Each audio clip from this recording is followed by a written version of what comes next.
Buen día, mi nombre es Melanie Haylock, estudiante de la Universidad Nacional Autónoma de Honduras del Valle de Sula, cursando por la asignatura de Derecho Privado 2, Sucesiones, impartida por la abogada Ninfa Estrada. Bueno, para comenzar debemos de saber de que existen tres tipos de sucesiones. La primera, que es en virtud de un testamento, que se llama testamentaria.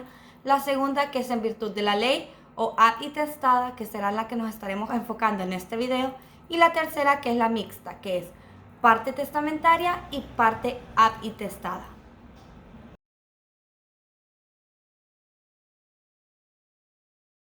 Bueno, pues para comenzar nos podrá salir la siguiente interrogante de ¿qué es una sucesión ab intestada? Pues la sucesión intestada, o también llamada como ab intestato, tiene lugar cuando una persona fallece sin haber otorgado testamento, o bien si lo ha otorgado cuando el testamento es nulo o ha sido anulado. En este tipo de sucesiones la ley la determina en qué parientes van a heredar y en qué proporciones. Estas personas se denominan herederos legales. También tenemos que tener en cuenta que son distintos a los legitimarios.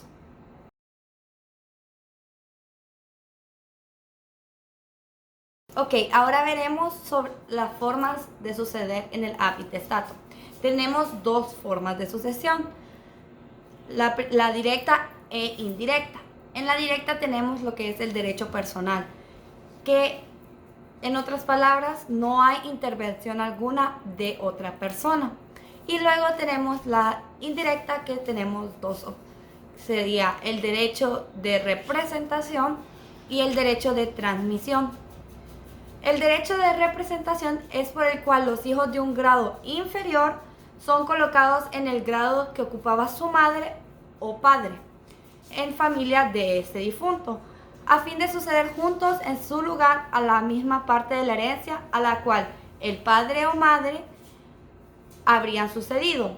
Este se puede dar si la primera persona que sucedería no aceptara o no pudiese recibirlo.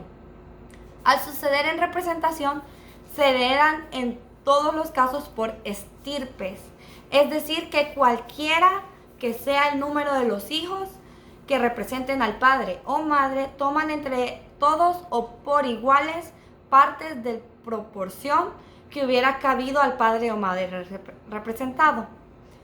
Y el derecho de transmisión, este derecho se encuentra en el artículo 936 de nuestro Código Civil. Siendo el derecho de transmisión, se supone que el heredero fallece antes de que haya aceptado o repudiado la herencia. Por esto, el derecho pasa a los herederos del heredero, valga la redundancia. El derecho de transmisión se ha de confundir con el de representación, pero se han de diferenciar porque a la representación el heredero puede estar con vida y repudiar la herencia, o puede que hubiese querido aceptar la herencia, pero no haya podido.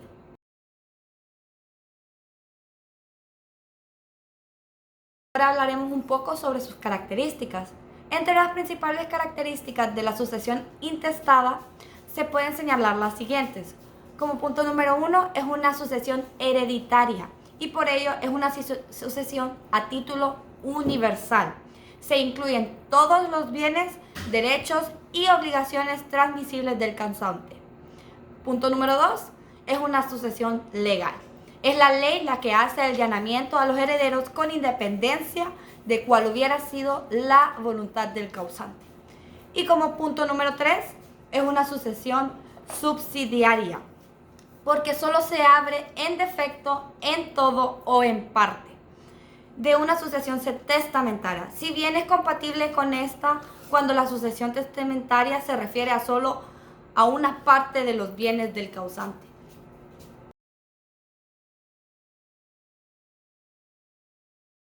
A continuación hablaremos sobre el procedimiento ab intestato. Primero se deberá de comprobar que el causante esté escrito en el Registro Nacional de las Personas. Segundo, sacar la constancia de su vecindad de su último domicilio.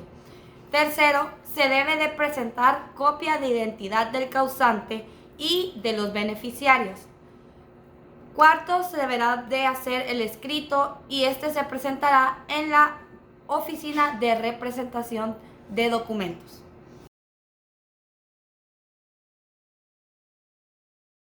Ahora bien, después de haber aclarado los puntos anteriores, nos podemos preguntar, ¿cuándo tiene lugar la sucesión intestada? Pues la sucesión intestada es caracterizada principalmente por el hecho de que una persona fallece sin haber otorgado testamento, como ya lo habíamos hablado anteriormente. Estas personas se denominan herederos legales.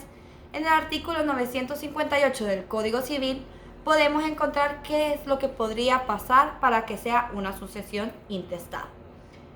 Como punto número 1, cuando el difunto no dispuso de sus bienes, cuando el causante falleció sin otorgar testamento, no hizo disposiciones de esos bienes y no se completó la unidad de la masa hereditaria, entre otros. Como punto número 2 tenemos cuando el testador sí dispuso, pero no lo hizo conforme a derecho. Puede ser nulo por causas de forma o efecto. En caso de que resultasen nulas algunas de sus cláusulas, ya que es a beneficio de indignos o incapaces, o es debido a que infringe las asignaciones forzosas. Y como punto número 3, cuando no han tenido efecto sus disposiciones, pudiendo darse debido a que la asignación condicional no se cumple, o cuando el asignatario repudia o se hace indigno de recibir la herencia y se otorga un testamento privilegiado, pero esta caduce.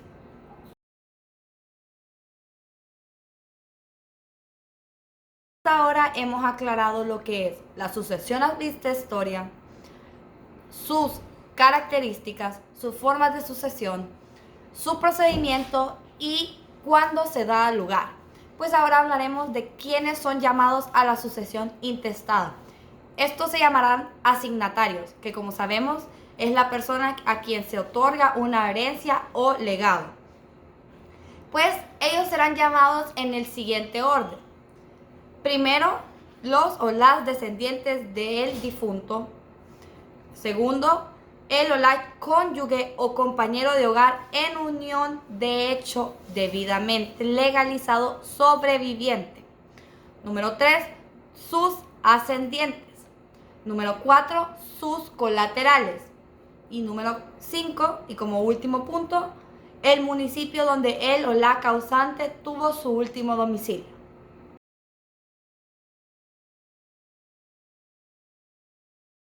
Bueno, para finalizar, hablaremos sobre el tema de la porción conyugal, que como sabemos en el artículo 979 nos dice que la testaminificación es libre. O sea, no hay más asignaciones forzosas que los alimentos debidos por la ley a ciertas personas y la porción conyugal. La siguiente interrogante sería, ¿qué es porción conyugal? En el artículo 1151 está establecido que es el derecho a la porción conyugal. Se entenderá a existir el tiempo del fallecimiento de otro cónyuge y no caducará en todo o parte por la adquisición de bienes que posteriormente hiciere el cónyuge sobreviviente. En otras palabras, es cuando una pareja decide contraer matrimonio y se establece la manera que se manejarán los bienes que se produzcan durante el matrimonio, lo que recibe el nombre de régimen económico matrimonial. Y es desde ese punto que se sabrá cuánto le ha de corresponder al cónyuge sobreviviente, pudiendo ser los siguientes porcentajes. Comunidad de bienes, que consiste en que todos los bienes adquiridos durante el matrimonio o la unión de hecho legalizada, y al cónyuge sobreviviente le corresponde el 50% de estos bienes. Número 2, sociedad ganancial.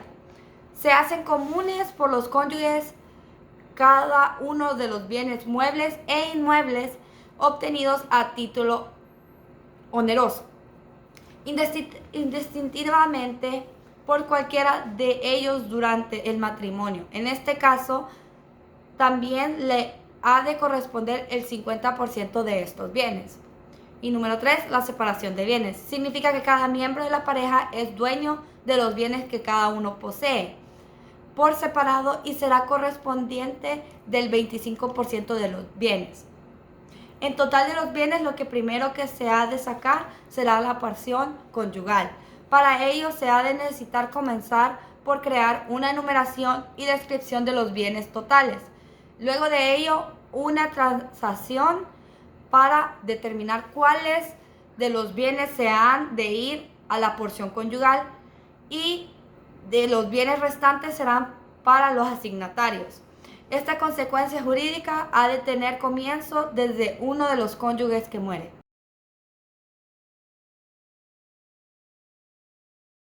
Tenemos que tomar en cuenta de qué pasará cuando el cónyuge sobreviviente carece de lo necesario para su subsistencia.